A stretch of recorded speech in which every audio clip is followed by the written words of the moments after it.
नमस्कार, मैं हूं दिबांशी मोइत्रा। भारत चीन विवाद में एक और जहां सैनिक आमने सामने डटे हुए हैं, तो वहीं राजनीतिक पार्टियां भी किलेबंदी से बाज नहीं आ रहे। राहुल गांधी रोज जहां ट्वीट कर रहे हैं, तो वहीं बीजेपी की तरफ से भी पलटवार किया जा रहा है। कानून मंत्री रविशंकर प्रसाद ने दावा करते हुए कहा है कि चीन ने राजीव गांधी फाउंडेशन के लिए फंडिंग की। कानून मंत्री ने कहा कि राजीव गांधी फाउंडेशन को चीन ने पैसे दिए। कांग्रेस ये बताए कि ये प्रेम कैसे बढ़ गया। इनके कार्यकाल में ही चीन ने हमारी जमीन पर कब्जा किया।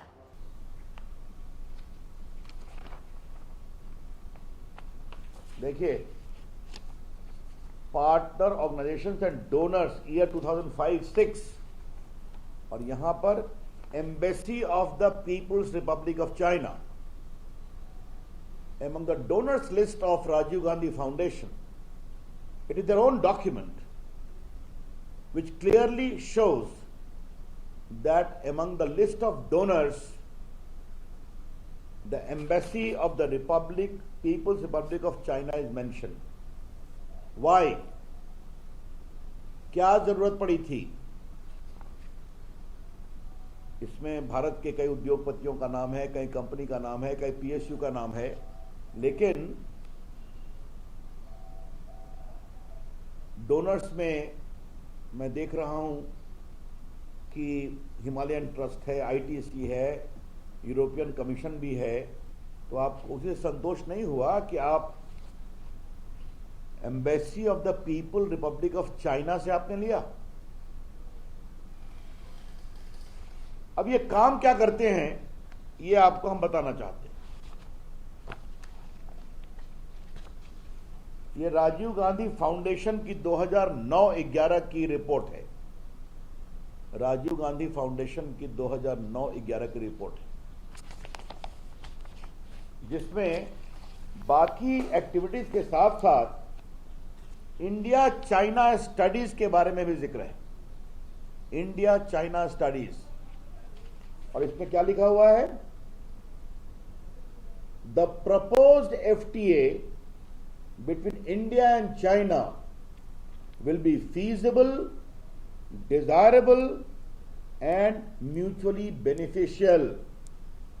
फ्री ट्रेड एग्रीमेंट भारत और चीन के बीच में उचित होगा, दोनों पक्ष के सहयोग में भी होगा और ये संभव भी है।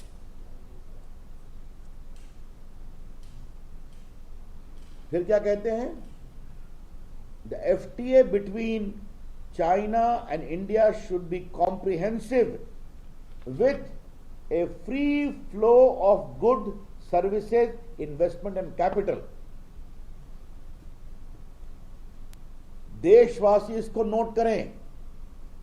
उसमें क्या लिखा हुआ है कि the proposed FTA between India and China will be feasible, desirable and mutually beneficial, and FTA between India and China should be comprehensive with a free flow of good services, investment and capital.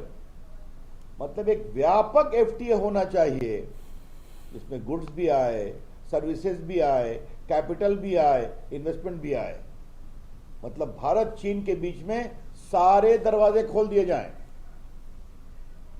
ये स्वयं Rajiv Gandhi foundation की report में लिखा हुआ है 2009-11 में।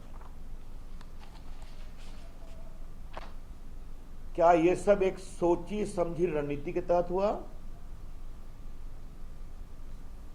कि भारत और चीन के बीच का ट्रेड इंबैलेंस 33 टाइम बढ़ गया?